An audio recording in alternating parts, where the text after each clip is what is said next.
let's talk about Dan Barker's claims. First and foremost, you talk about God of the gaps. It's not God of the gaps. We don't say we don't know, then we just squeeze God in there. We actually reflect upon reality, the universe, we come to certain conclusions, we come to certain attributes, and then we see that there's a correlation between our view and what reality has told us. That's not God of the gaps at all. God of the gaps would be, I don't know, therefore God did it. So I think that's an outdated atheist cliche.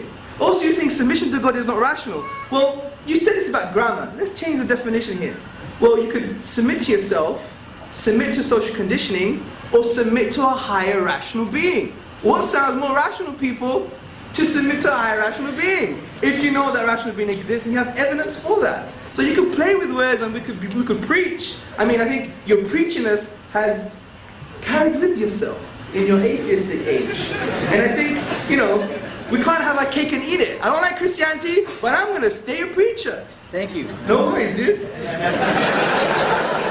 Anyway, so the point is about the God's names and attributes. We don't say all or infinite. What we say is God is the merciful. And Islamic theology says that we reconcile His names and attributes. The in the loving or the merciful means He's greater than human beings.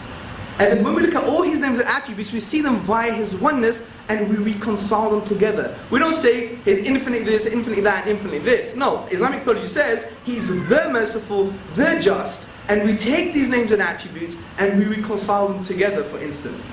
Also, you talk about difference of opinion. Well, that's going to happen when you have human agency anyway. You have that with anything. And we consider difference of opinion in the Islamic tradition as a mercy. Imagine everyone being the same. Imagine everyone looking the same and acting the same. I mean, what's with that? That's boring, right? Yeah? We're not boring people, Muslims, you know? Also, you talked about the Quran is based on hearsay and testimony. I mean, surely, I don't believe you said that. I was so upset. I thought you were a clever guy. I mean, when we look at the science of textual integrity of the Quran, we see that the historical scientific principles applied to the textual integrity of the Quran surpass any known Western type of history. For example, we have a philosophy of the matan, which is the text itself, and the isnad, which is a chain of narration. And each person in the chain of narration has a biography. Was he trustworthy? Did they meet each other? So the sciences of textual authority in the Quran are extremely, extremely sound. But significantly, what I'd like to add is the main part of the preservation of the Quran is based on oral tradition. An oral tradition. And it's not just Chinese whispers, because it's based upon something in Arabic called mutawatir reporting, which is recurrent testimony. Now, recurrent testimony, as C.A. Cody in his book Testimony says, many things that we believe in is because of testimony. You probably believe China exists because of testimony. Many of us have never been to China before, but yet we believe China exists. Now, with regards to the Quran, it's based on recurrent reporting, that it's been reported by so many different people at different times and places, all going back to the Prophet Muhammad, upon whom be peace. To claim that that's not the Quran is to claim a conspiracy, that they had a time machine and conspired together to say this is what the Quran is going to be. Also, you talked about the contradiction. Please find it for me. I've never heard of that before. That sounds like it came from left field. Also, the threat of violence, for example. I mean, come on, this is so shallow. What we're saying is, a disbeliever is someone who has been given evidence and out of his arrogance rejects it. Out of his arrogance. Like kufr, the disbeliever means someone who has a veil over the heart. They cover. Like, you know, the farmer who puts a seed in the soil and he covers the seed. Like, you're covering the truth. This is what we mean. We don't believe someone like a red Indian who's never heard about Islam. We don't say that person is going to hell. We don't have this type of theology. That's a straw man. He's built a logical fallacy. He's built a straw man of Islam. I suggest you need to start reading around the intricacies of Islamic theology.